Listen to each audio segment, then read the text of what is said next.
Omicron को लेकर WHO ने नई चेतावनी जारी कर दी है। डब्ल्यूएचओ का कहना है कि सभी अस्पतालों को जल्द ही तैयार रहना होगा, क्योंकि जिस तरीके से ओमिक्रॉन फैल रहा है ये कोरोना की अपेक्षा ज़्यादा जल्दी से फैल रहा है। और साथ ही डब्ल्यूएचओ ने आशंका जताई है कि इसके चलते मौतें भी बढ़ सकती हैं, यानी कि आने वाले समय में ओमिक्रॉन के चलते भी मौतें हो सकती हैं। इसलिए सभी अस्पतालों को फौरन तैयार रहना चाहिए।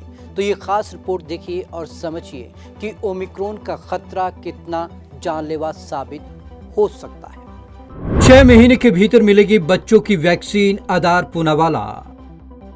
Serum institute of India SSI ने 6 महीने में देश के बच्चों के लिए नोवोवैक्स कोविड वैक्सीन लॉन्च करने की योजना बनाई है।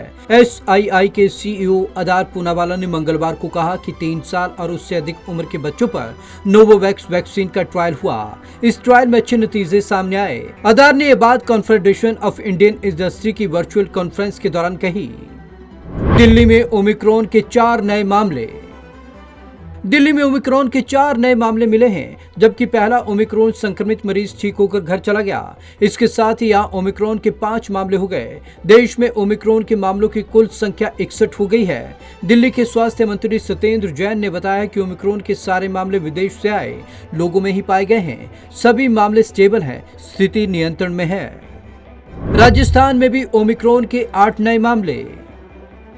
राजस्थान में भी ओमिक्रॉन के 8 नए मामले दर्ज किए गए। इसके साथ यहां कुल मामले 17 हो गए। महाराष्ट्र में कल 2 नए केस मिले। इसके साथ ही यहां कुल मामलों की संख्या बढ़कर 20 हो गई। वहीं गुजरात के सूरत में एक ओमिक्रॉन केस की पुष्टि हुई। संक्रमित हाल ही में साउथ अफ्रीका से लौटा है। इसके साथ ही देश भर में ओमिक्रॉन वेरिएंट के कुल केसेस 61 पर पहुंच गए। बूस्टर डोज पर भारतीय एक्सपर्ट्स की राय। भारतीय एक्सपर्ट की राय है कि बूस्टर डोज लगाने में जल्दबाजी की जरूरत नहीं है। भारत के मेडिकल एक्सपर्ट्स का कहना है कि दुनिया भर में जो तस्वीर सामने आ रही है उसके मुताबिक ओमिक्रॉन हल्का इन्फेक्शन ही फैला रहा है। इसके बावजूद साइंटिफिक एडवाइजरी ग्रुप ऐसे लोगों को वैक्सीन का तीसरा या बूस्टर डोज देने के बारे में लगातार चर्चा कर रही है, जिनका इम्यून सिस्टम कमजोर है या जो हाई रिस्क पर हैं। ओमिक्रॉन के संक्रमण पर ICMR की राय।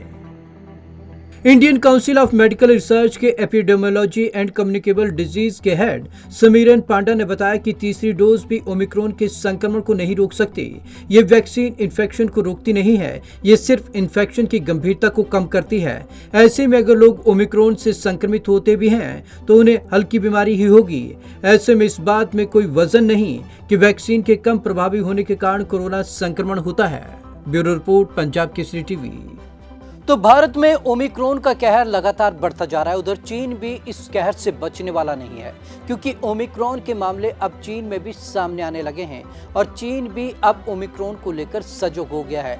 लेकिन एक बात तो तय है कि अस्पतालों और सरकारों को पहले से ही तैयार रहना होगा, क्योंकि जिस तरीके से लगातार ओमिक्रॉन बढ़ रहा है, पहले इसने एशिया को अपने कब्जे में लिया, फिर यूरोप को अपने कब्जे में लिया और तमाम देशों पर अब कहर लगातार बढ़ता जा रहा है। क्योंकि दक्षिण अफ्रीका से ये ओमिक्रॉन निकला, अब पूरी दुनिया पर ओमिक्रॉन का साया मंडरा रहा है, जो कि खतरे वाला साया है।